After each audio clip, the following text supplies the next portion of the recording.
Hi, welcome to the 10-Minute Parent. My name is Boldt, and I'll be your teacher for the next 5 to 10 minutes. We're going to be talking about the temperament of your house.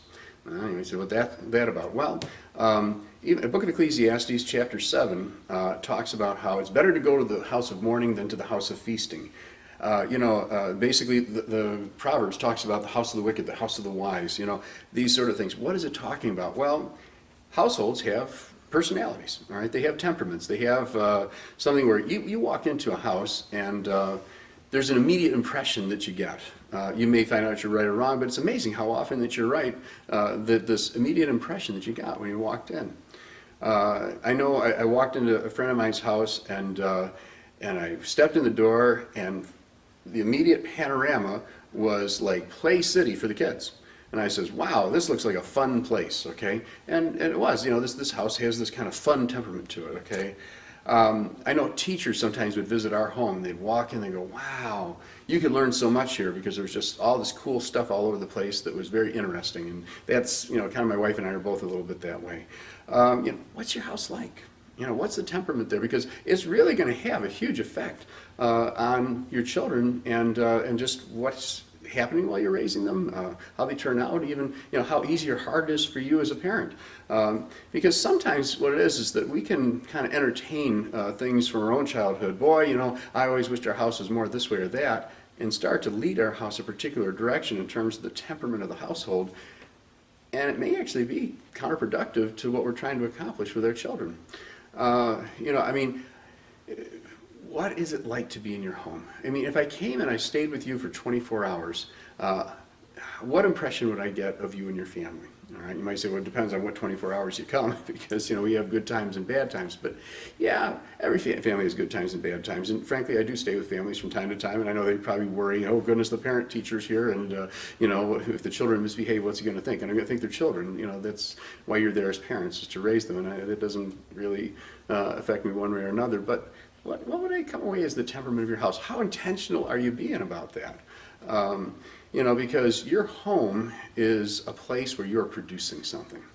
I have an office. My office, I'm surrounded with books and computers and note paper and things like that. I don't tend to have my toys there, all right, because I know this is a place to accomplish certain things, and so I really try to focus it around those things. What is your house focused around? What's the product, if you will, of your home?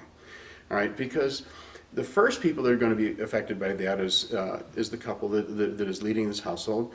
Secondarily to that, the children. But then understand, your children's friends. All right, your children's friends, people who come and go from your household are also going to be affected by just the personality of your home. And I know that our kids later on in life, their friends would come to me and say, "Thank you for letting us be in your home." And the first time somebody said that to me, I was kind of surprised. And I said, well, you're welcome, of course, but why do you say that? And they began to describe the things that they experienced in my home that they didn't experience in their own home. Now, so what I say, so I can brag on what a wonderful house you have? No, but just to understand that within a church, within a community, different homes have different purposes, different personalities, different temperaments that are created by the parents and by the interaction between the parents and those children that are in the home. Maybe you have, grandma lives with you or something like that, changes the temperament of the home. Maybe a family that lives in town and can help you with things. Again, these are all contributors to that whole temperament issue. But if you find yourself dealing with something with your children and really just not being able to succeed, I want to encourage you to do something. Stop for a minute and just prayerfully consider the temperament of your house and ask, is there something that we're doing as a family and how we function as a family that's actually counterproductive to what God has for us as a responsibility with our children? Because, it can be just environmental things. A person came to me one time and they said, I'm trying to figure out this problem I'm having with one of my kids. I said, well, what's the problem? And they said, well, I was disciplining them and they were giving me this angry look.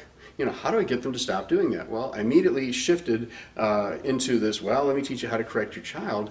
And while I was doing this, the Holy Spirit was just kind of tapping me a little bit and saying, tell him to look in the mirror. And I'm thinking, tell him to look in the mirror. So finally I said, okay, I'm just going to be obedient here. I said, look, God is just speaking to my heart and telling me that you need to look in the mirror. He says, well, what does that mean? I said, what does your face look like when you're disciplining him? He stopped and he thought about it for a minute. He says, well, he said, I'm probably looking angry.